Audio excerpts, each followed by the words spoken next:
What is up, everybody? Welcome to Happy Hour Hoops.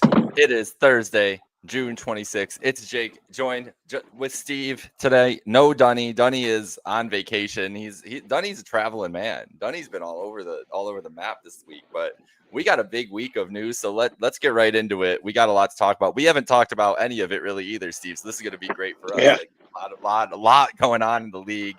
The first things first, though. We have new NBA champions. The Thunder won the NBA title. They win Game 7 Sunday night after the weirdest Game 7 experience of our lifetime, because we do have to mention the Tyrese Halliburton injury, obviously, in this game, because it's the most important thing. Like, I had friends over. We're having a party, watching the game, getting ready. It's a good time. Vibes are great. Halliburton's hitting back-to-back threes. Oh my Three God. threes. Crazy, man. Deep too. A couple deep ones. You're like, oh man, he's feeling it. And then it happens. And it just, Steve, it sucked. I don't even know, man. Especially you and I, we've been Halliburton fans from day one, on this guy. We were draft week, however many years ago. What is it, 5 years ago? Right. 6 years? I think so. 5 years ago, 4 years ago? Yeah. I think 5 years ago. We it was sitting 2020, there 2021.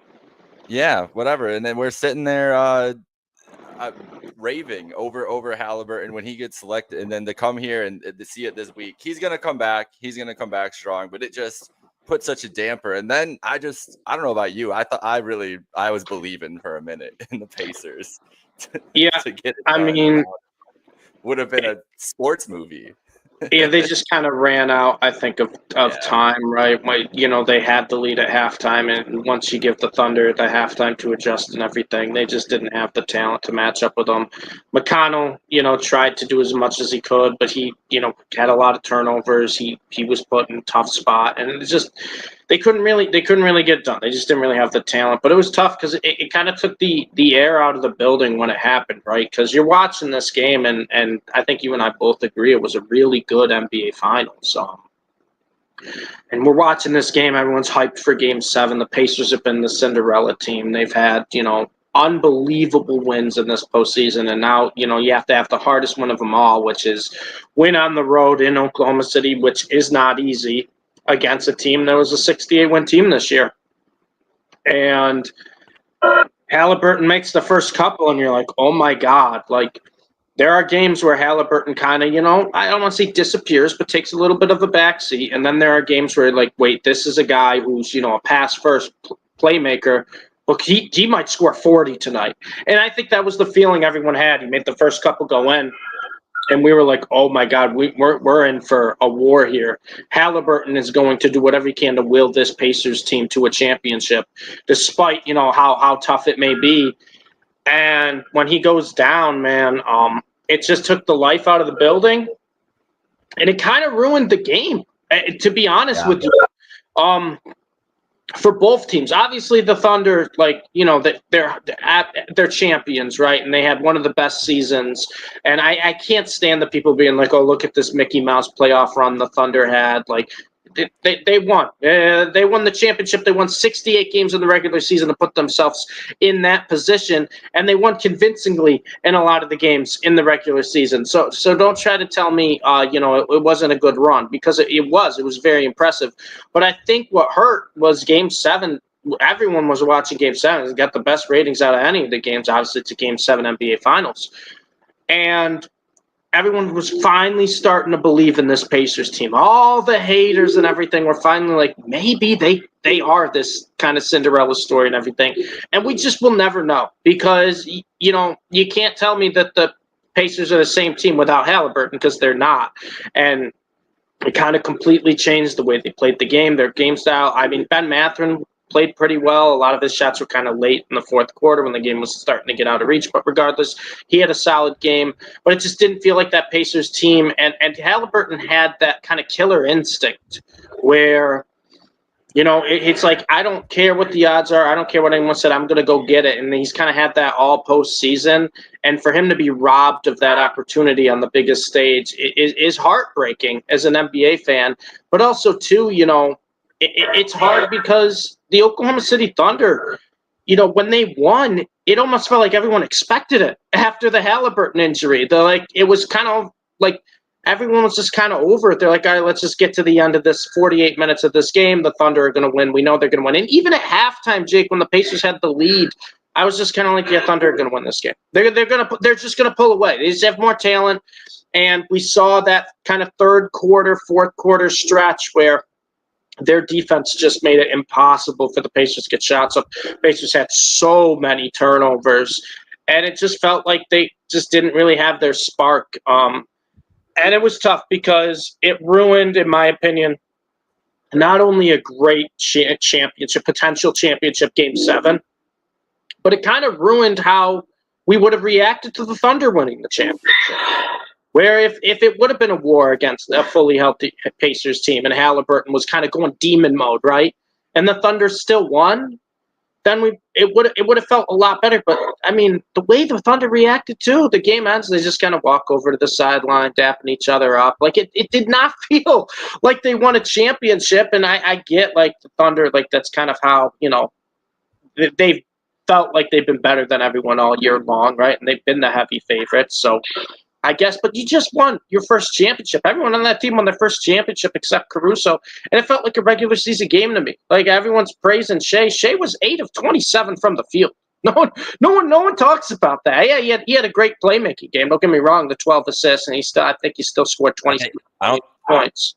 I don't think any turnovers either, actually. No, I don't think he had any turnovers. But he was 8 of 27 from the field, right? But it did not matter because the stakes were never really there.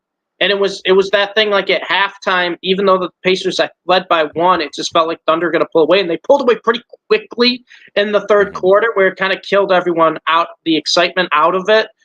And I just feel bad because I feel like, we got robbed of what could have been an all-time Game 7. And in my opinion, a really, really good NBA playoffs and a really, really, really good NBA finals. And once again, an injury kind of robs us from something. It's tough. I'm not taking anything away from the Thunder. I can't stand the people that are trying to discredit the road they had, which makes no sense whatsoever. I think this Thunder team was the best team all year. They showed it in the playoffs. They showed it in the finals. Like they showed every reason that they should be champions. But, as competitors too, and a couple of the Thunder players said it, like you want to beat the team at their best. Like, they didn't want to beat the Pacers without Halliburton in Game 7. Like, yeah, of course they're hyped they won the championship. And, yeah, it made that championship win a little easier for you. But I think the Thunder, if you could say, hey, you're still going to win Game 7, they would have more than welcomed a healthy Halliburton in that game and have it more into, a war, a back-and-forth battle. So, unfortunate. Just the worst timing, too. Of course it happens to Halliburton, too, who was really the heart and soul of these playoffs. But, I mean, congrats to the Thunder, the best team all year. They got an NBA title. And now I think this offseason, we got to give it, kind of like a month off a little bit. But once we start getting really into summer, we're going to start talking about potential dynasty with this Thunder team and what it might look, what the outlook might look like. And I'll tell you what, man, a lot of people are hating on him. Chet Holmgren showed he was a championship caliber player in Game 7 with his defense.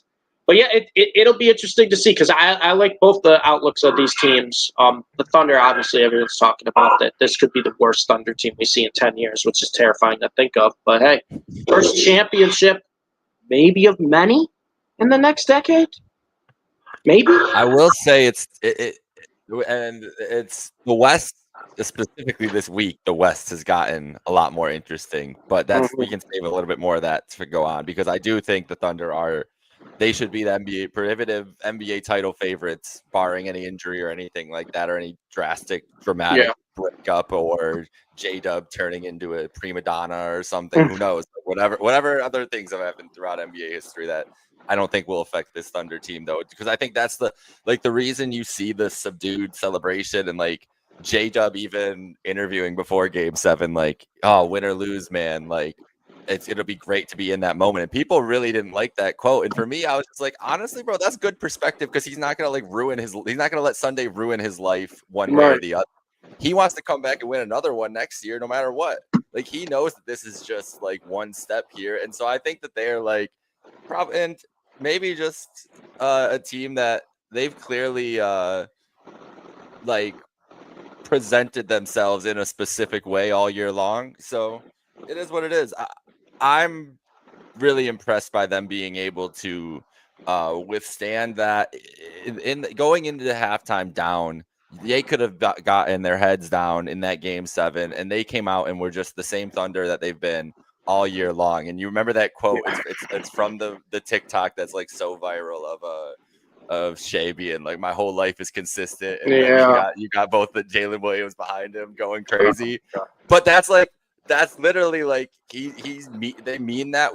This whole team just is so consistent and has such good habits that they were able to just pull that third quarter out like it was fucking January 15th. Like it was, you know what I mean? Like that's what it felt like. Like you said, going in, it was like academic. They were up by 9 so quickly. Like that timeout, Indiana, I think down by 9 with like 8 minutes left. Like, all right, well, I don't know how Indiana's getting back in this. Yeah, this is over. Once that balloon, the Pacers, the Thunder were going to be able to keep them within arm's reach, and kudos to that team, because regardless of how that game 7 laid out, like they had a lot of tests, like the Denver series for the Thunder and everything else, but it's a young team trying to battle their way to their first title. And now, like you said, it only gets easier. They've done it now they know what it takes. Like it's scary for the rest of that Western Conference. While it is going to be a competitive Western Conference, that's a lot of teams that also still need to prove that they can win. And now they're going to have to do it against this juggernaut who now knows they can do it. So good luck to the West. Let's get into some of that. Do you have anything else on the Pacers? I guess the other thing I have on the Halliburton thing with the Pacers is just the East being a complete unknown next year, really, which we can get into here in the draft and free agency talk too. So let's get into it. You want to start with the draft?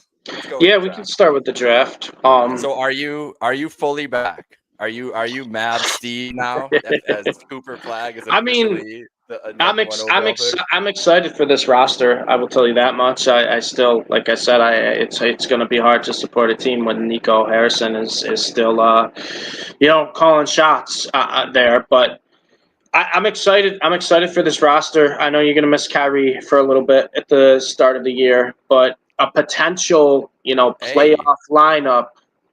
How about that, though? Kyrie. Yeah, the restructure.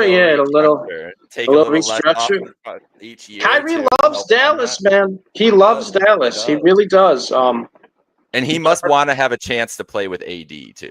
Yeah, absolutely. I mean, why wouldn't you if you're Kyrie, right? Absolutely. Like get those guys healthy on the court with Coop after he's seasoned a little bit too. But keep going. Sorry.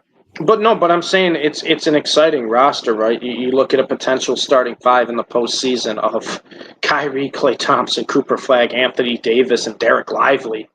And I was surprised they extended him, but Daniel Gafford coming off the bench, right? You got PJ Washington. We'll see. He feels like he might be the odd man out right now, but right now still on the roster, PJ Washington. It feels like a really, really good roster. Obviously, you have Najee Marshall there as well, Jane Hardy, guys like that. But on paper, this looks great. And say what you want about the lottery. I for once, think the lottery was rigged. I think leagues that create lotteries have lotteries in place to rig the drafts. Otherwise, you wouldn't need a lottery anyways. But I mean, it's a home run pick. It's a home run type of player. I'm really excited to watch Cooper Flag as a Maverick. I'm really excited to see this team when it's fully healthy. So, we'll see. Obviously, I'll still root for Luka. I'll still want Luka to, get his, and the Lakers are their own mess right now.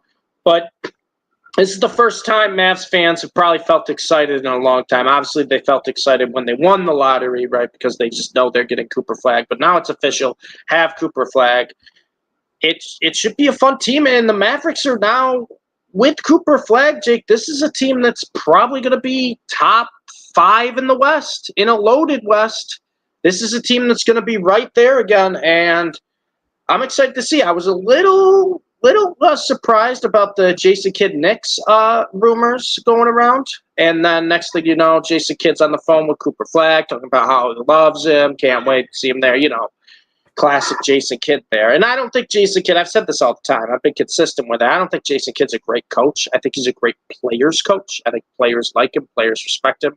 But in terms of an actual coach, when the game's going on and, kind of feeling out the game, adjustments, what have you, don't think Kidd's very good at that. But so that's interesting. But regardless, pick one, Cooper Flagg to the Mavs. Awesome landing spot. I mean, it's going to be great for Cooper Flagg, too. You talk about being the number 1 overall pick, right? You're thinking you're going to a team that is going to be in for a couple-year rebuild, not going to have much talent around you, probably a couple journeymen, some other young players. He's playing with 2 future Hall of Famers. One of the better rookies from the past 2 years, Derek Lively, right? And then actually, 3 future Hall of Famers when you have Kyrie healthy. You got Clay, Kyrie, AD. I mean, that it's a perfect scenario for a pick like Cooper Flagg to go because he doesn't have to just immediately be the guy. I mean, he'll probably be, I think, the 3rd option in terms of offense after AD and Clay in terms of just how many shots they get up per game before Kyrie comes back. And then when Kyrie comes back, we'll see. But he doesn't have to do much. And that's perfect for a guy, as young as him and with the ceiling that he has. Just kind of learn your game, learn the speed of the NBA, learn how it's played, the size difference, the athleticism difference, the speed difference, all that.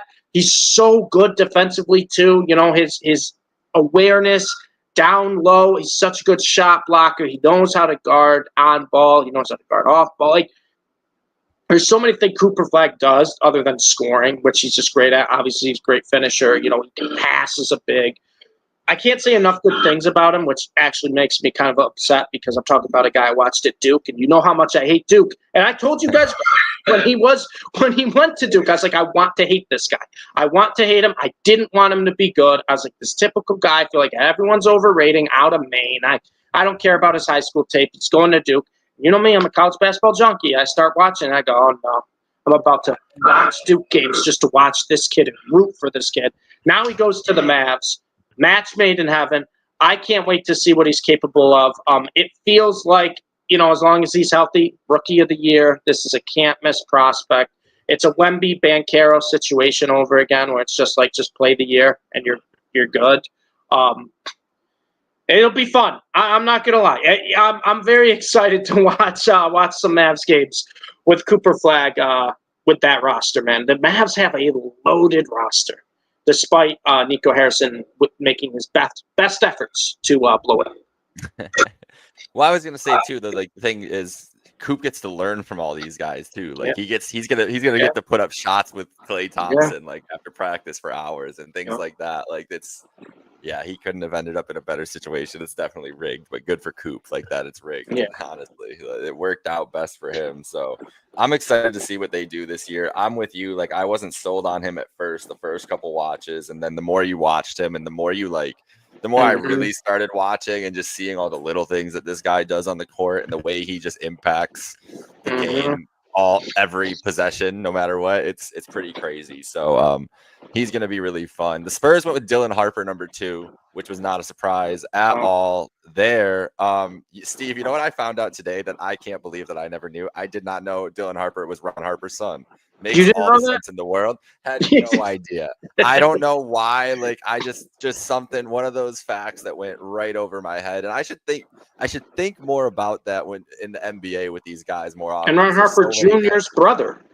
Yeah, right? Like that's what I mean. I don't remember. Like I never remembered bringing up Ron Harper. Like I don't whatever. So that's a fun fact for me. That was fun to go, and it changed my opinion. I already like Dylan Harper as a prospect, and I like him even more now because he knows the league. He knows how to. That is all the talk about him was that he's a guy that is going to be perfect for the Spurs culture. He's going to come in. He's going to work hard. He has a great attitude, and he's really fucking good too. Like he's a big playmaking guard, and if you're saying what's a match made in heaven for the way the Spurs are, big playmaking guard it is. It's funny, right? Because we look at this team right now. You have Wemby, you got Stephon Castle, the reigning Rookie of the Year. You have Wemby, who is generational talent. You get Dylan Harper. You have De'Aaron Fox. You still have a chance to make another splash. They still got the Vassell Fornal. They also take Carter Bryant out of Arizona, which I loved that pick too. Yep.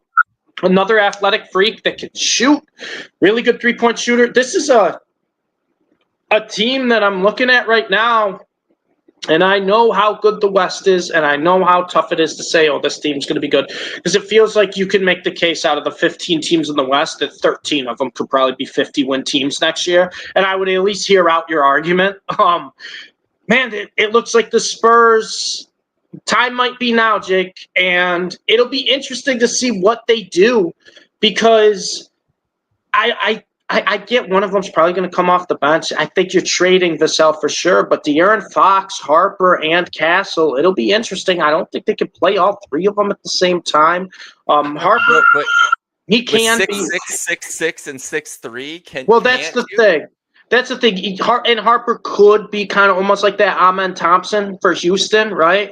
Where like I can play guard, but I can play a three as well. I can play big for my size, and he's such a good playmaker. He can.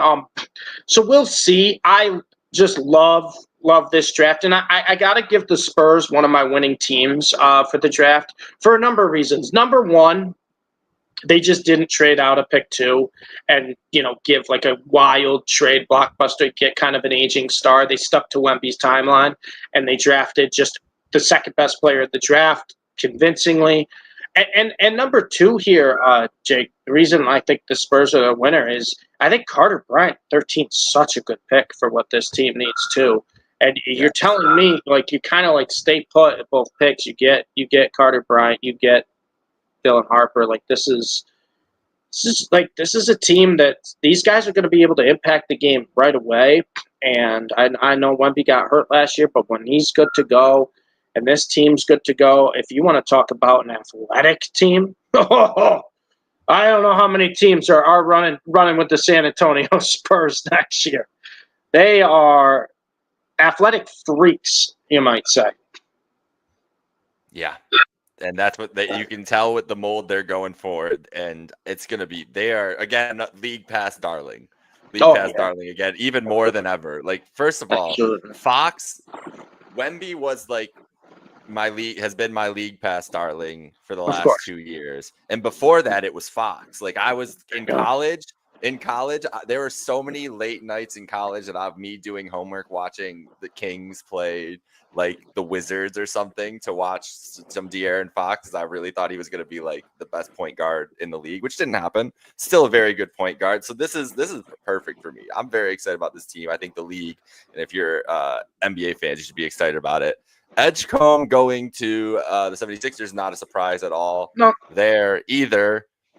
The Sixers, I don't know, Steve. There's not a lot we can say about the Sixers, I feel like, unless we know if Joel Embiid's like playing basketball or not. So yeah. If Embiid's healthy, I love what Edgecombe adds to this roster. Like, it's perfect for what they need, alongside, adding to Maxey and George on the wing there, and McCain, like just having some more options there, and just Grimes. getting younger, like. And Grimes. Oh, I forgot about. Yeah, that's right. They're a little crowded with the guards right now. Yeah, it's young backcourt. Good problem to have, though, right? So I like Edgecombe. I think everyone kind of felt he was going 3 after everything came out about Ace Bailey. That I don't want to go here, and here, and I don't want to work out for any of these teams. Well, Ace, one of those teams you didn't want to work out for or go to drafted you, but the Angels said bet. The Angels were like, okay, buddy, you don't want to come to Utah? You're coming to Utah. Which I don't hate that move whatsoever. We'll get to that in a little bit. But yeah, Edgecombe, it feels like the Sixers, I think they got to move on from Paul George. And then Quentin Grimes, I think Quentin Grimes is going to kind of see the writing on the wall and be like, I have proven myself. I don't think I'm a guy who should come off the bench and play like 15, 20 minutes. I think I can start somewhere, and I think he might go somewhere else, or maybe they try to get something for him. But regardless, it's a good problem to have. Maxey, McCain, Edgecombe, Grimes, just 4 really good guards. Edgecombe, athletic freak, probably most athletic player in this draft would be my guess. Really kind of proved himself the NCAA tournament too. I like him a lot. Kind of expected this pick to go to Philly. Nothing really else to say. Like you said, we don't really kind of know what spot Philly's in. But, hey, they got gifted the 3rd pick, and they picked a good player with it. Nothing else you can really say. Yep. I like it. They're a better team today than they were yesterday. Con Knuppel going Yeah. to Charlotte. What does this mean for LaMelo? Is it helpful for LaMelo, or do you think this is a contingency? Because there is been talks about LaMelo potentially being on the market, but also what is the market for LaMelo Ball at this moment? It's not like you're buying high on him or you're selling high on him. I mean, if you're Charlotte, so interesting fit there. But I like Knuppel. I think he's good. You keep him in North Carolina, so obviously it's a good move for the fan base. You're trying to sell some tickets there and everything else. So I think that double-edged sword that way. It's a good move. Yeah, he's a solid player. I think he could lead all rookies in points per game this year because he's probably going to be able to just like shoot 20 times a game for Charlotte. I don't really know exactly what Charlotte's plan is, but they do need shooter, and he's a great shooter to get. I think I'm fine with it. If I was Charlotte, like it's a weird situation, right? Because no one wants to go to Charlotte really to begin with in the NBA. And so if you were going to draft a guy like Ace Bailey who didn't want to go there, whatever, it was between Knuppel and probably Trey Johnson, maybe Fears. It's a solid pick. I think he'll have a solid rookie season. I don't think he'll ever be like, a top talent in the league, but I think he's a guy who can give you 15 points consistently, shoot from the outside, and that's kind of what Charlotte needed. So I don't hate the pick at all. It wasn't anything like I was excited about. Just I'll be honest with you, draft felt a little bit boring this year. Not as many like shocks or wows. Just kind of like, oh yeah, that makes sense. That makes sense. That makes sense. There's a couple, but nothing crazy. And this kind of fits right into the VJ Edgecombe. I'm like, yep, good player. Team kind of takes down. Knuppel will be like in the top 8 of a title team at some point, but he's never gonna be. I agree. He's never gonna be like a star. I think that's a fair point. Maybe a good player. He's like already a good defender. So I think that's a plus. So I think it's positive, but that's not happening in Charlotte. They're not winning that title in Charlotte. Somewhere else.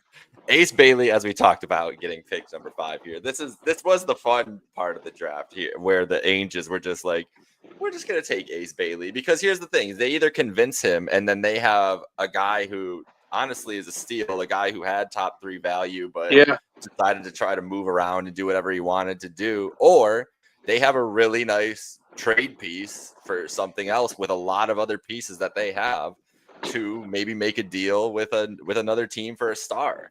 If he really is going to push on them. So I think it's like we have a great asset now, no matter what. Why not just take this guy if they didn't love any of the other guys behind him? I think it's a worthy risk, especially on the flip side, if they think he's that much better than the guys behind him, it's a worthy risk. So I agree. I was actually kind of surprised he slipped as far as 5. I think Charlotte probably should have taken a chance on him for that exact reasoning that you said, where even if he doesn't want to play, you have a great trade value where you can, ship him off to some other team. Ace, I think, if nothing came out before the draft, or if he worked out with the teams, or if he didn't just adamantly say, I don't want to play here, here, and here, he probably goes 3 to Philly. He probably goes 3. The only reason he fell a couple spots is because of that. Everyone's worried about character issues and stuff. Like, there's a lot of divas in the NBA. I don't really care. He's talented enough, and like you said, if he really doesn't want to play for you, you got a trade piece. So, love what the Jazz did. Also, to the Jazz getting our guy Walter Clayton at 18 too. Ainge, man, I gotta give him credit, man. I talked about the Jazz draft last year as one of my favorite drafts, right? Where I think it was Collier, it was Filipowski, and it was Cody Williams. And I know Cody Williams didn't really kind of have the big year. Filipowski really came on at the end, but I think all 3, have a little bit of future with the Jazz. Once again, the Jazz are probably one of my favorite drafts of the whole class. Back-to-back years, I'm talking positively about the Utah Jazz. But getting Ace Bailey and Walter Clayton, man, you know how I feel about Walter Clayton. I said there aren't 19 players better than him. He goes at 18. I think he could have gone higher than that. I think he should have been just outside the lottery, or maybe at the very end of the lottery pick. And then Ace Bailey, like we said, probably goes 3. Probably goes 3rd overall, if nothing else, happens. And you got 2 guys that I believe they got steals on both of them, and 2 of my favorite players in the class. So props to Ainge, props to the Jazz. Let's see what they do with it now, because you never know with Ainge and the Utah Jazz. So yeah, they're probably my winners of the draft, Jake. Once again, I'm gonna give the Jazz probably an A+. I can't argue with that, and I anticipate them being pretty active over the next couple days. You would I think. don't anticipate Lauri Markkanen, it seems like, is going to be on the move, or they're trying to get him on the move for one of these some star. Maybe Jaylen Brown. Dunny's not here, so we can openly talk about a potential Jaylen Brown trade later on without getting taken out. Maybe that's why Dunny's off this week. He can't hear Celtics rumors. It's very possible. I understand. It's been a weird Celtics week. We'll get into it. Trey John, let's speed run through a couple of these big things, but there's two big things I do want to ask about. Trey Johnson, I loved Trey Johnson last year. It's a good player. Solid. I like what Washington's doing. Like, Washington's a mess, but I like what they're doing. They have a ton of cap space after this season.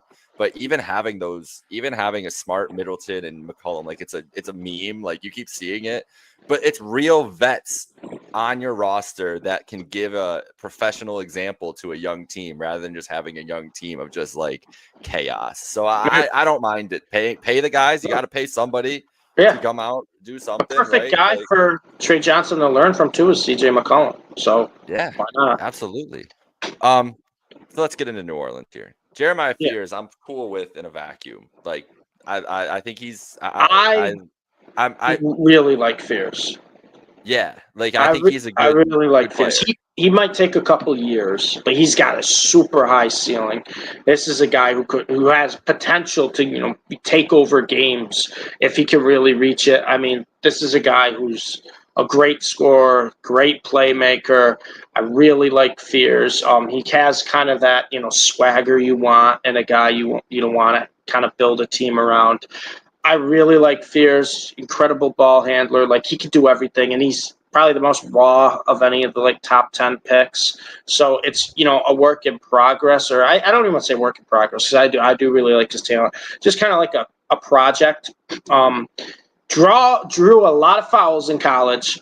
Really good at attacking the rim, which is something you want to see from a player as young as he is. Really like Fears, and then they go and they get another guy too, another young guy, Jake. Derek Queen. They get Derek Queen in Maryland. A guy I like as well. The thing with New Orleans, which is weird to me, right, is these two picks feel like, all right, it's a full rebuild.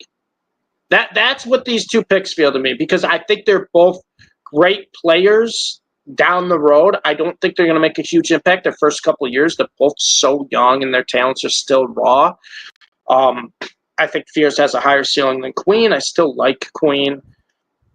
But this almost feels like it's the end of the Zion era in New Orleans. But Steve, they traded their unprotected one next year. I know they did. Move up to get Queen. I know they did. And so it's like, if they are rebuilding, then you just gave up your best asset. Well, but is it? Remember who is the GM now? It's Mr. Two Phones himself, Joe Mars, who is legitimately probably one of the worst executives in NBA history. And he also made a pretty the CJ McCollum trade. It's fine if you think CJ's washed, but do we think Jordan Poole's resurrecting his career? I think Jordan Poole is who you get if you want to tank.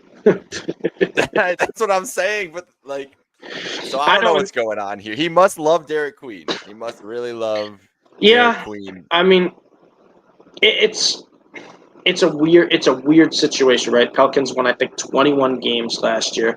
This is a team that, if healthy on paper, right, we talked about it as a 50-win team. We've talked about that. They're healthy on paper. They are. We saw, before he got hurt, a giant leap from Trey Murphy. A leap to the point where I'm like, Murphy might be their go-to offensive option next year. We saw that. You still have Herb Jones. You got to figure out what you're doing with the other guys on the team. But I think in terms, and I get trading away the pick is not a great look, especially unprotected, and this could be a team we see with a top 5 pick next year. But I also think too, Jake, the talent's there. They have talent. They're in an absolute loaded West, and the reason I don't hate it as much, where would a guy like Queen go if he went back to school and he came out next year? Probably goes pretty high. And if you're thinking that, all right, maybe these are, I don't want to call them projects because that feels like I'm talking down on these players. And I like both these guys. I'm really not trying to say it's bad picks, but it's going to be maybe a year or two before you really see them get used to the NBA level, in my opinion. Now, they could prove me wrong. But this feels like, it's kind of like, all right, this was going to be our pick next year. Derek Queen, this is the kind of guy we wanted. We're just going to go get him now. I think Fears, too. Fears has the potential to be probably, I honestly could be the second best rookie in this class after Cooper Flagg. He has that type of potential. So I don't hate either player they got. I get trading away the pick, and I get trying to figure out what you're doing with all these players. But the fact of the matter is, these are two really good young players, and they have some really good players on their team already with probably very high potential that we really haven't seen their best yet. So it's kind of a wait-and-see approach with the Pelicans. The trading away the pick is rough, but at this point, I think we've seen in the NBA, and an example of it was this draft last night, teams trade picks like they're potato chips in the NBA. They really do. They really do. It's just like, here's 6 picks 5 years down the road. Here's a few seconds. Here's a first in 2031. Yeah. Like, if you really want to get back in the draft next year, they'll find a way.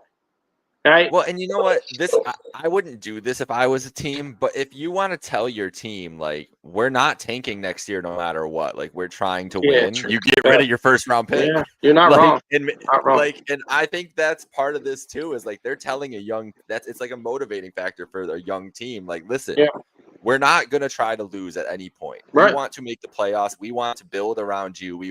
And tell them, like, we're supporting you. We're not gonna bail on you in this moment to go tank in January because it's not working out. We're gonna double down. We're gonna figure it out. And I do appreciate it from that lens. And it's a more optimistic. See, part of the issue I do have is you do have to, as a GM, in a certain way, just mitigate risk. But sometimes you do have to take a swing, like you said. And if they really love Derek Queen, which is what all intel said, they were considering him at 7 too. But the way the Bailey thing worked out is that it pushed Fears down to go to them. They had to take Fears, and then they get 2 guys that they would have loved to take at 7. Right. They have to be feeling good. And if they think they're going to be good next year, if they think Zion's going to be healthy and Murray's back, and then these guys come in and they contribute and all these other things, yeah, I see it. So, like, it's not the prudent way to go into the season, but at least the Pelicans have a plan. Like, at least they made like a bold move here. Because the last couple of years, it's just seemed like they've been like in and out, like didn't know what they wanted to do. So we'll see. Were you surprised that Brooklyn took all 5 of their first round picks? That's the last big thing I really wanted to talk about. Yes, I was, to be completely honest with you. And I also was not like thrilled with the picks they got. I'm not gonna speak on the guys I know nothing about, but I mean, Danny Wolf, Michigan, sure, whatever. Like, I don't care. Ben Seraph, I'm not gonna pretend like I know anything about him. You have Nolan Traore, I heard great things about, but I also, like I said, don't know anything about. Drake Powell. But the one that puzzles me the most is the guy they take first, Igor Demin, out of BYU, which this guy he's big. Like, he's a big playmaker. I just don't know if I don't know if he has the offensive ability outside of playmaking at the NBA level. And I know he's got the size. I know he has the playmaking. I just don't. I don't know. I wasn't a huge fan of Igor in this draft class. He's a fine college player, but the NBA, you really got to be crazy athletic to compete, and I just don't know if Igor has that. He's a good player, but at 8, I also do. I think to the Nets' credit, I think there were some players that definitely drop off. It drops off after I think the top 7. There are some guys I really did like. Like I said, I love Carter Bryant. Derek Queen's a good pick. Come on, Malawak, that Phoenix got. Love that. It's Phoenix traded for Mark Williams, so they traded for Mark Williams. You want to talk about getting rid of future picks? They're just like, 2031. We don't need that. See you later. Mhm. Yeah, Mark Williams is better than the guy in 2031. Sure. Yeah. But Brooklyn, I don't know if any of the 5 guys they took in this draft are really going to be big impact players, and that's a little concerning. They just took a bunch of guys. They're fine. Igor's fine. Like it's just not who I would have taken. Not who I would have taken. Nope. I was a little befuddled by it, but they're gonna. If you want to tank, you put 5 rookies on your team. So they're just loading up again for another tank here. I mean, I don't know what else it could be, but that's pretty much round 1 of the draft. Round 2 is about to start here in the next hour. Short. Yeah. And Shams is reporting that Phoenix has traded up for the pick 31 and is eyeing, I believe it said, Rasheer Fleming from St. Joe's. That's what I heard. Yeah. They were teams were trying to get to 31 to take Fleming, but all right. How many bigs do they want? Right. I know. They're ridiculous. Oh, one big I did want to touch on. I knew nothing about coming into the draft. Jan Hansen, out of China. Mm-hmm. Jan Hansen going to, I believe it was Portland. Yes. I believe going to Portland. First off, another team. How many bigs do you want? But Jan Hansen, they didn't even expect to see him go in the first round. He was sitting in the crowd. I thought that was a really cool moment. He gets drafted, goes to Portland. They call him the Chinese Jokic, so we'll see. Okay. We'll see. I know nothing about this guy, but the good thing is I knew nothing about Jokic when he was drafted. So we'll see what Jan Hansen can do. Pretty cool moment. Expected to go in the second round. Drafted 16th, which is a wild reach if you're projected to be a second-round pick. And he's actually there, sitting in the crowd and gets to go up on stage. Pretty cool moment.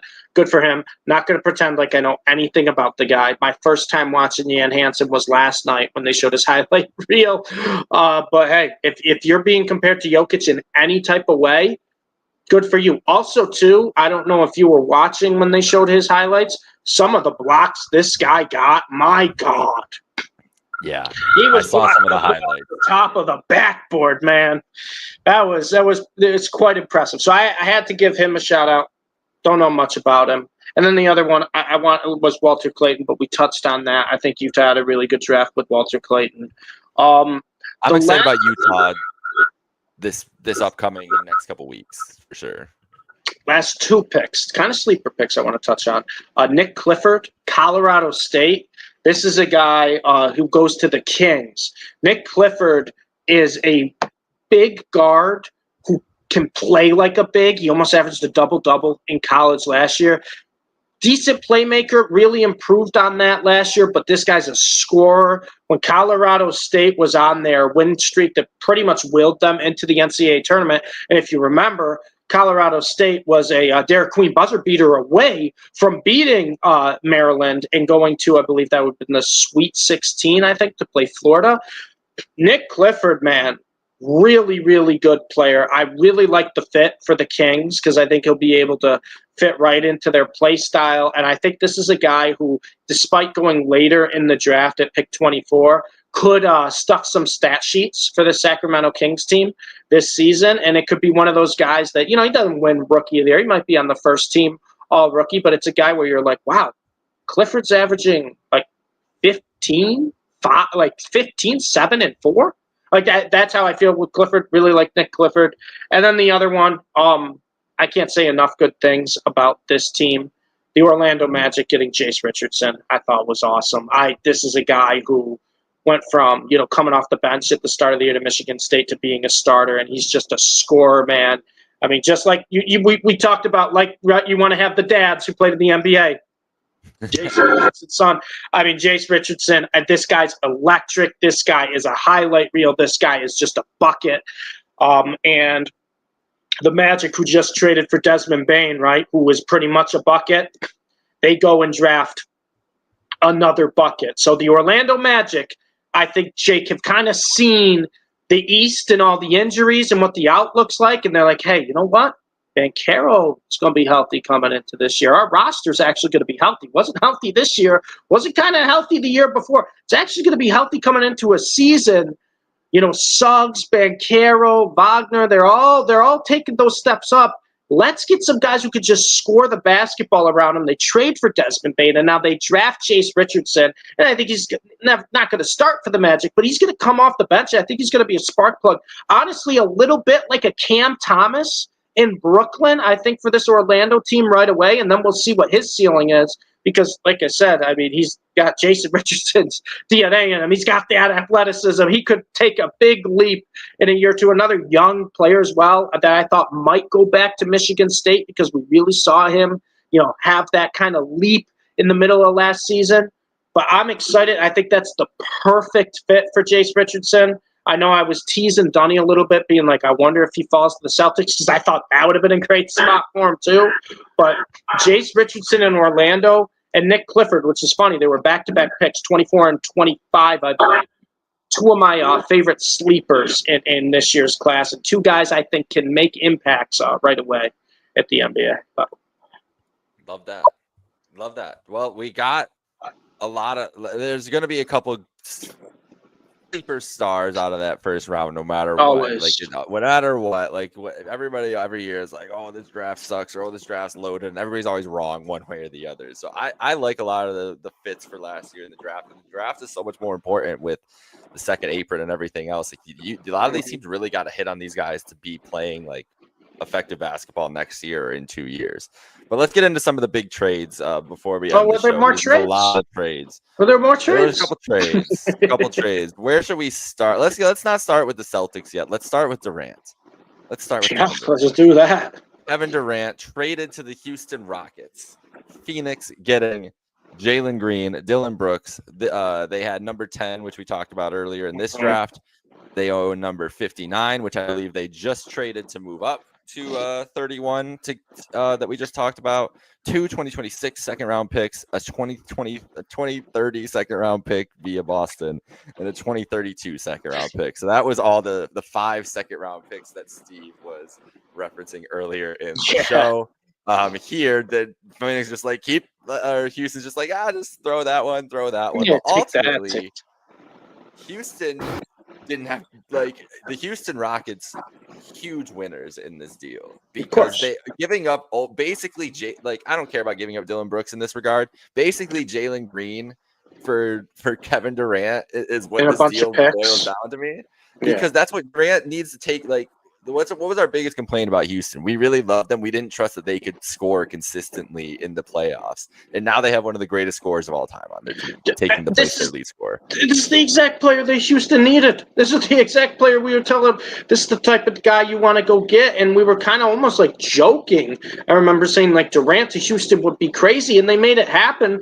And to be honest, like I'm not trying to be mean to Jalen Green here, but almost addition by subtraction, getting rid of Jalen Green, giving guys some more opportunities, right? And now you got KD there. Sengun's great. You know, Amen Thompson, unbelievable year he had last year. You still have Jabari. You got guys coming off the bench. And then who is it? Whitmore and Tari Eason off the bench as well. Like really, really good players. Really perfect fit for KD. I think Van Vliet, I think I saw something yesterday that he wants to sign an extension with Houston. He wants to stay with Houston, which whatever. I think it's fine now because, Kate, you have a true number one option. That's the thing. You have a true number one option, and it's easy mode for KD because he didn't have to do too much. He's just got to sit in the mid-range, just hit shots. Like Sengun's going to facilitate. Amen's going to facilitate. Van Vliet a little bit facilitating.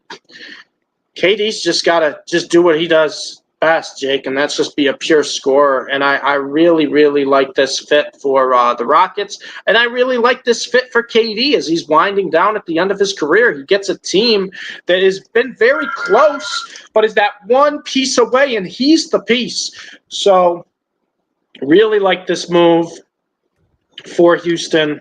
Phoenix, I don't know what they're doing. I really don't know what Phoenix is doing. They get Jalen Green, I guess, and a bunch of picks. Great. I don't really care. But KD and Houston's going to be fun. And once again, another team in the West where you could probably convince me is a team that could come out of the West next year. So love it, love it, love it, love it. I think it's really, really good deal for Houston. I really don't think they overpaid at all. I know, on paper, Jalen Green with his age, his potential, where he was drafted, his breakout games, it's like, we're giving up on a player like that, at this age. But, to get KD, yeah. And there's been enough times where Jalen Green's been a roller coaster. I think Houston just wants consistency. And I'll tell you what, who's consistent on offense? Who's Mr. 50, 40, 90? That's the guy they just traded for, Mr. Kevin Durant. Yeah, I love it, every bit of it. And so do you think that this can put Houston up there with Oklahoma City? Like and how fun is that if we get a Western, imagine next May, Western Conference Finals kicking off. We're in Oklahoma City and Kevin Durant warming up on the other side in the Rockets uniform. Like that's what we're talking about here. Like that's the level we can get to, and that would be a really, really, really big deal. And I think it's very possible. I think the West is so good, man. The West is going to be they are good.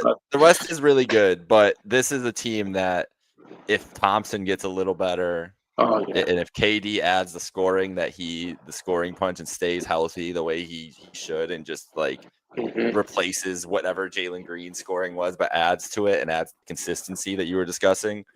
This is scary. This team could win 60 games next year themselves. I think, honestly, I do, and I think I think they'll destroy the East. Like Houston will just dominate the Eastern Conference next year, and there's not gonna be a lot of teams that can match up with them on a night-to-night basis because of the effort level they play with too under Ime Udoka. So I'm really excited about the Rockets next year. Me too. Let's get into the Boston Celtics of it all. The Celtics' first drop here was Drew Holiday going to Portland for Anthony Simons.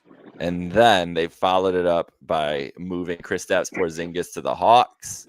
In a 3-team deal, Terrence Mann went to Brooklyn, and they also got another one of those first-round picks. They just needed more of them, apparently.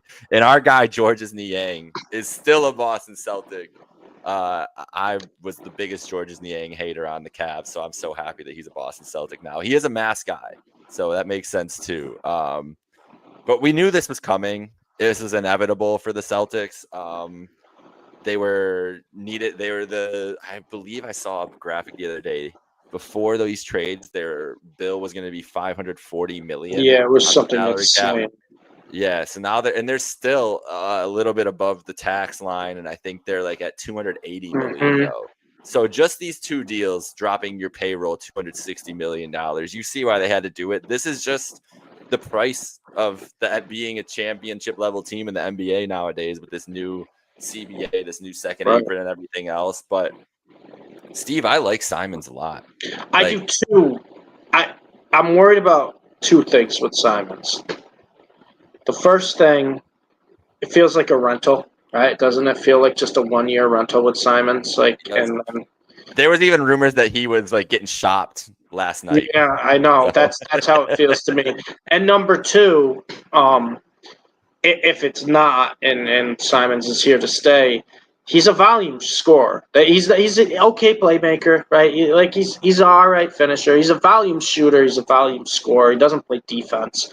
Doesn't feel like a perfect fit for Boston, especially, let's say later down the road if Simons is still a Celtic, which I don't think he will be. But you have Tatum and Brown. He's the third option, and you don't really want a guard who's a volume, scorer to be your third option. However, as a player, I do really like Simons. I think he's been underrated at Portland. I think he's another one of those kind of league pass guys, right? When everyone's in bed, you're watching Simons just quietly score 30, like 5 points on a random Tuesday, and he's fun to watch. When he gets hot, he can score from anywhere. I like him as a player.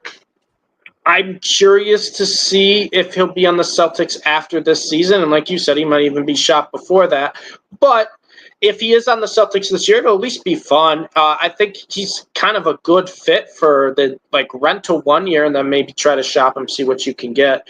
But I don't think Simons with this move is in their long-term plan, which is unfortunate because I think this is a guy who deserves to be on kind of a bigger stage and people to kind of know how good of a player he actually is. But at the very least, I wonder if they bring him into the season and just see what they can do with him, and then he is a guy that they would move off that. But it doesn't seem like you said, it doesn't seem that they'd want to spend money unless he I don't even know. Even if he is balling out, they might be like, yeah, we're not going to pay you for one good year, your one breakout year, because this is a team that's going to want right now.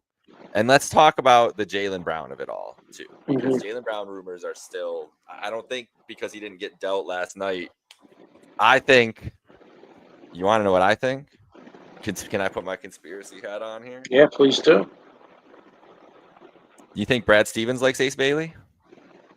I thought about that too. I thought about that when they actually took Ace Bailey, that this feels like they could load up to try to make a deal for Jaylen Brown. Because what's the one thing we say Utah needs? They need a true go-to option. They need a true one. They have a lot of good, number 2 and 3 guys. They can build Danny a roster. Ainge drafted Jaylen Brown. I know, and Danny Ainge loves Jaylen Brown. And so I don't hate that idea. It's also a Danny Ainge move, right, to draft Ace Bailey knowing how good of a player he is, knowing he doesn't want to play in Utah. I don't really care. We're trading him anyways type of mentality. And Boston, I think, would take Ace Bailey and run. I think Boston would love a guy like Ace Bailey. It'll be interesting, though, because in my opinion, I think you can get a lot for Jaylen Brown. And I know Ace Bailey is a lot, and I don't know exactly what Boston wants in terms of the other return, whether it's picks, whether it's young players, whether it's whatever, because of the Tatum injury and how they look going into this season. The East is wide open, right? The East is wide open, but Boston is one of those teams that is dealing with a major injury to their best player. So it's hard for me to say, but if Utah has a bunch of assets, if they really how about I throw one for you? Yeah, throw one at me. What if they trade him Lauri Markkanen with Ace Bailey? Lauri Markkanen's been in trade rumors. But the issue is if Tatum's healthy, they do that. Do they do that? Boston, I don't think Boston wants to be bad next year. No, I don't think they do that. I don't think they will be bad. I don't think they're a team with White, Simons, Markkanen, and Ace Bailey. That's not a bad team in the East. No, you're making the playoffs in the East with that roster. Yeah. The state of the East is right now. Exactly. But I also I don't know if Boston would rather that or they'd rather just get a haul of picks. Mm-hmm. I agree. I think they're having those same discussions right now that we're having. I feel like they almost lean the haul of picks because, Tatum's still young.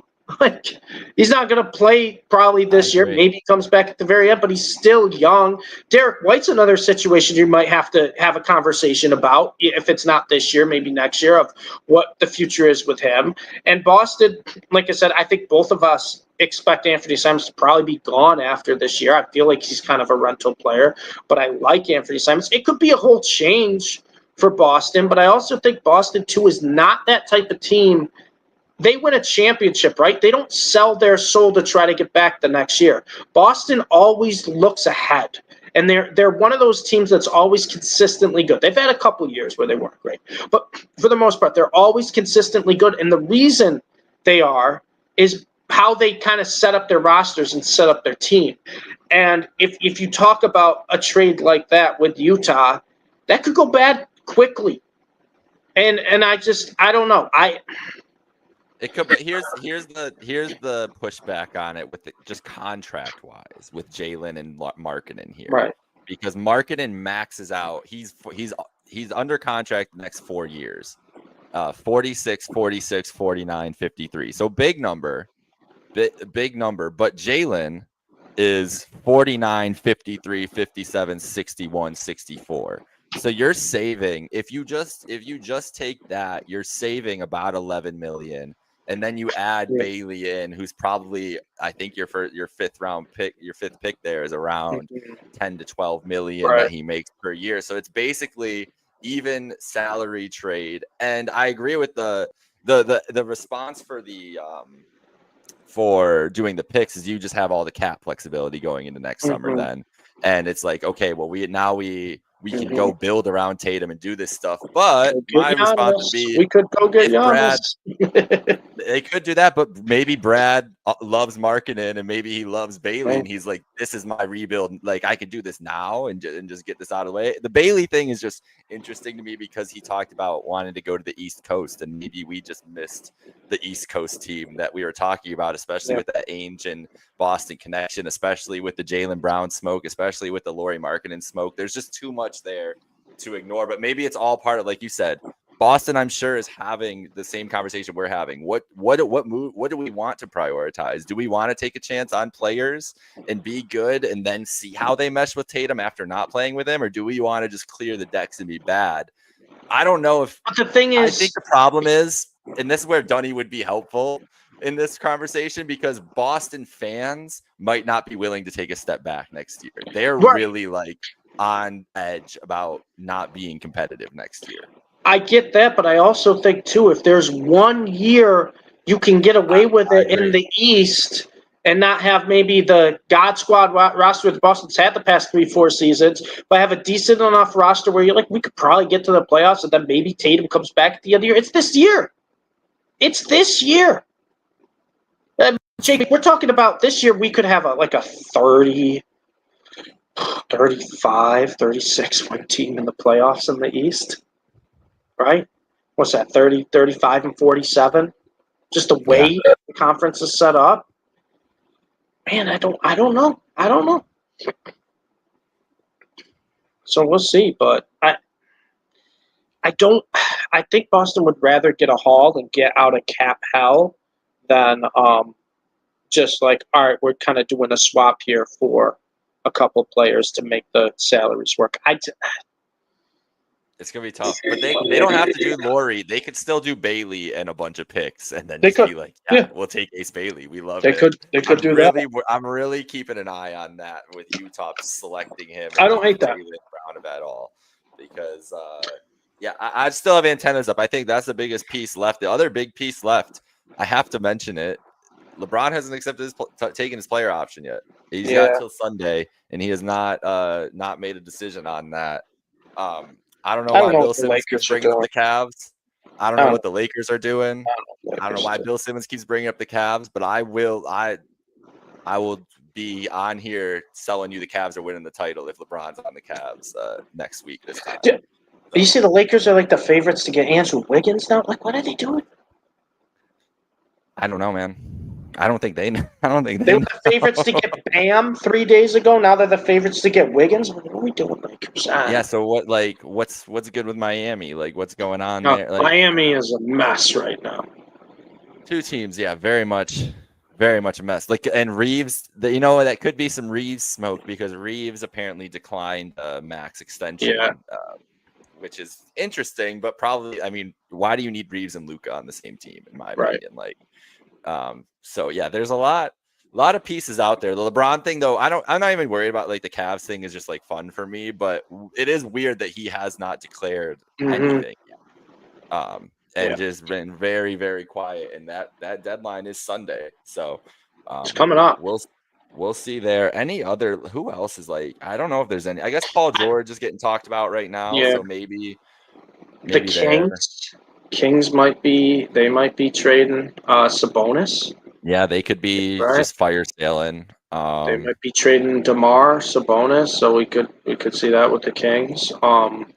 That is where the Cavs there have been rumors connecting Garland to the Kings and DeRozan back to the Cavs in some sort of package. I don't know if I love that, but I do think the Cavs are still shopping Darius Garland.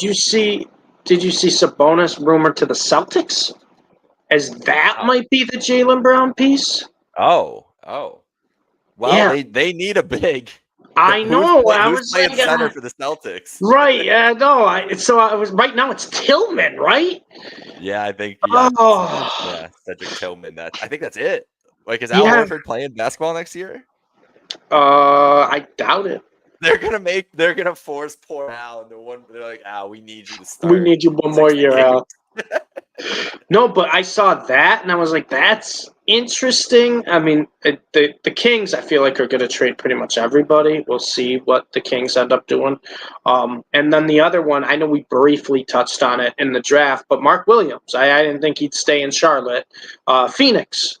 And then Phoenix, they get Mark Williams and they say, all right, let's draft Mark Williams and come out Malabak. So they trade for Mark Williams to then draft Mark Williams. So good for you, Phoenix. I don't really know what you're doing, but I will say I'm happy Mark Williams is out of Charlotte, especially after the deal falls through where he thought he was going to go to the Lakers playoff run. He's stuck in Charlotte. Balled out. I'll give him that. The end of the year, balled out. Now he's in Phoenix with – playing against himself in Malawak. So I don't really know why they drafted Malawak after getting Mark Williams. It almost feels like one of them has to get moved at some point. The same player. Bro, here's the other question that we didn't talk about when we talked about the Rockets trade. How do Jalen Green and Devin Booker fit together? They don't. How does that work? They don't. That's what I'm saying. They don't. I will say. What are they fucking doing? I will say, the way this Phoenix Suns roster is set up, I feel like Devin Booker might average 40 shot attempts a game. Or he's the next one moving the next trade that we're not talking about here. New York? Yeah, that would be. Yeah. Is Cat on the move? Cat's always on the move. They are down to this illustrious coaching search is now down to Taylor Jenkins and Mike Brown. Are they improving? But don't worry, Jason Kidd would love to be the next coach, is what everyone's saying. If Giannis would come, that's what Jason Kidd will. Dude, we need that's what we need. We need Giannis to get dealt because then I feel like the floodgates are going to open and every other player's going to trade. I mean, we're already in for one of the craziest off seasons ever. But I think if Giannis moves out of the East, that's that's kind of like the oil on the fire, right? Right now you got a little bit of fire going, and there's an oil spill over to the right. Giannis moves out of the East, somebody knocked over the big barrel next to a gas station, and this whole thing's going up in flames. Because then everyone's trading. Because at that point, when Giannis is out of the East, Jake, outside of the Cavs, probably you have the Magic and the Pacers. Who's the fourth best team next year, the way the rosters stand right now? I don't know. Philly? Perk said it's Toronto. I was almost going to say Toronto. Bro. But it's Toronto. It's like Philly, Toronto. Detroit overachieved this year. Can we stop it? I love Cade Cunningham. When we talk about the top 100 players in the NBA later this summer, you'll see how high I have Cade Cunningham, how high regard I have Cade Cunningham. I love the guy. I'm sorry. You're not getting back to the playoffs if you have to start Tobias Harris and Tim Hardaway Jr. You're just not. You're just not going to. I think they overachieved big time. But Atlanta is no one's really talking about Atlanta. Atlanta just kind of did their own thing, right? They haven't really made a big splash yet. But if healthy, Risa Shea, Trae Young, Jalen Johnson, Porzingis. Everyone wants to talk about the Celtics side of that deal. Now you have Porzingis in Atlanta. It's the East is weird. And if Giannis leaves, I think all these teams are going to be like, wait a second. One of two things, right? Giannis leaves, they're going to be like, okay, we're tanking. You got to get rid of everybody. And I'm talking about the teams in the West. Like, let's just say Giannis leaves the Bucks, right, and goes to a West team. There's going to be West teams that are like, we can't compete. Look at this team, this team, this team, this team, this team. We can't compete. We got to blow it up. We got to trade everybody, right? And that's where you could see like the Kings or the Suns teams making moves like that. Number two, Giannis leaves the East. You could see all those middling East teams being like, wait a second, Halliburton or Achilles, Tatum Achilles, Giannis leaves. What's stopping us? Embiid with his injuries, what's stopping us from maybe just getting one or two players in and trying to do what the Pacers did the past 2 seasons, where as much as we love Halliburton, right? As much as we love Halliburton, the first year they went to the Eastern Conference Finals, no one considered Halliburton that true superstar take over the game. And this year, I know we have always been on the Halliburton camp, but it wasn't like Halliburton is like that guy to take it over. And obviously he proved it in the playoffs, right? But the Pacers showed, hey, the NBA's changing, right? The second April with everything where you kind of have to balance your rosters. You got to have kind of a deeper roster now. And OKC, I know they have a big three, but OKC has depth. The Pacers had depth, and that's the one thing you and I talked about this year is the NBA's changing from that kind of big three to depth. What is that? Like, there's going to be so many teams on like the bubble in the East, the middling teams in the East, especially if Giannis leaves. Even if Giannis stays like in the East, they'll still kind of think this, but especially if he goes to the West, where these teams are going to be like, wait, we could just get this guy from Western Conference teams. We could grab this guy, like a Jeremy Grant, right, from Portland, right? Or like, I'm trying to think of other examples, right? I know Zach LaVine's a little bit bigger of a name, but like guys like that, right? We just grab this guy. And next thing you know, we got a pretty good roster.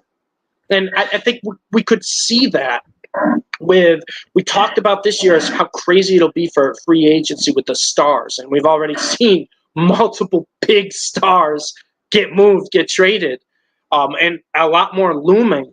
But Jake, we could also see a ton of role players kind of switch spots because of the differences, right? The clear like levels of difference in the Eastern Conference and the Western Conference, the outlook of those conferences going into the season. And that's what like I'm just like so enamored by is that one move could just be that, thing that just lets everything go up in flames. And next thing you know, the NBA offseason is wild. And it's already been wild. But you look at the draft, right? Mavs got a great lottery draw and got Cooper Flag. They're going to be better. The Spurs, like I said, with their 2 picks, they're going to be great. The Rockets went out and got KD. It's 3 Western teams we're already talking about. They're going to be great. Like, we're talking about the Utah Jazz, like another good draft, and maybe Ainge has a deal working. The Jazz, like Portland is a team where Denny Avdia came on at the end of the year. Shaden Sharp came on at the end of the year. Scoot got better. This is a team that has assets they can move. Or there's so many teams in the West that are like, wait a second, well, who's stopping us from competing? And then there's so many teams in the East where it's like, wait, we just need 35 wins and we're the 6th seed. So it's like crazy, right? Because you have these great rosters in the West. Like I said, like a Portland or even like I don't want to say Utah. Yeah, I still think Utah's a little bit away. I'll even go New Orleans. We talked about New Orleans, right? New Orleans is healthy. They're like, wait, like in the West, we could be like the 13th, 14th best team in the West, but in the East, we're like a 50-win team. The next thing you know, these teams are just switching their rosters all around. I can't wait to see it. I'm so excited for this offseason, man. It's going to be a fun one. I just need Giannis down. If Giannis gets traded, the whole thing goes up in flames, and that's what I'm rooting for. I can't wait. We love when NBA offseason goes up in flames. So Giannis and LeBron leaving in the next couple of days would do that. Let's get both those things. Let's get Giannis to the West and LeBron to the East. That's what we need. I want Giannis on the Clippers too. I don't know how, but somehow get him in LA too. Giannis to the Lakers. LeBron goes back to Cleveland. Oh my god! It's like a 3-way deal. Like Garland goes to the Bucks. LeBron somehow ends up in Cleveland. Yeah. and Giannis goes to the Lakers. And then Brooklyn's in there to That's get it. like That's 8 the more deal. picks. And then Brooklyn's in there for like Yeah. 8 second-round picks. A 2034 second-round pick goes to Brooklyn. somehow. Yeah, that's the only thing they're in there for. It's like a little bit of so they're just getting a pick. Yeah, Feel like did whatever. Brooklyn give up anything? No, they just wanted our pick like 6 years down the road. We said sure, Brooklyn. Do what you Yes, can yes, have yes. that. You Go over want there. to take part, Brooklyn? Go ahead. Brooklyn's like the team where you're at recess, you're in your little like circle, everyone's chatting, and Brooklyn's on the outside looking in. They're like, "Hey, what you guys talking about? They got Brooklyn coming here. You guys a second round pick for you." There we go. Come on, little buddy. Come That's on. That's Brooklyn. I will say with Brooklyn though, I want to see Cam Thomas go somewhere else, please, please, please, please. That's another perfect. Well, especially example now with of a guy. three guards they just Yeah, I drafted. Let mean, what Cam is he Thomas doing? out. Yeah. But Cam Thomas but is a team, a guy I think could be like a just pure offensive Sneaky weapon on the off move, the yeah. bench. Yeah. All right, Steve. I think we covered pretty much everything. Yeah, we Next did. week, we're gonna have some more trades and stuff to talk Of about. course, and the it's NBA. draft. Yeah, And see, it's NBA summer. We're here. The NBA, like it's been a week, Jake. It felt like it's been 2 months of NBA news and moves. It's insane how quick this week Last moves. Thursday was Game 6 of I the know. finals. It I know. wasn't even Game 7. It wasn't even close to over. But yeah, no, we're doing a finals recap, and then we're like, yeah, by the way, like 3 superstars traded, the drafts happened, all this. Like the NBA knows what they're doing. They are like the NBA, hate it or love it, the NBA is so good about staying in the news. So they probably the most elite of the 4 major sports of whatever, regardless of what's going on off season, middle of season, playoffs, they're just always in the news. Yep. It's going to be wild, but we'll be here. We'll be here, track it all for you. And thank you all for tuning in. Have a great Thursday night. Stay cool wherever you are because it is just hot everywhere. Yeah. And we'll be back right before the 4th to break down whatever crazy has happened in the NBA. So thank you, Steve, for joining along. This is Jake Micah signing off. Have a great night, folks.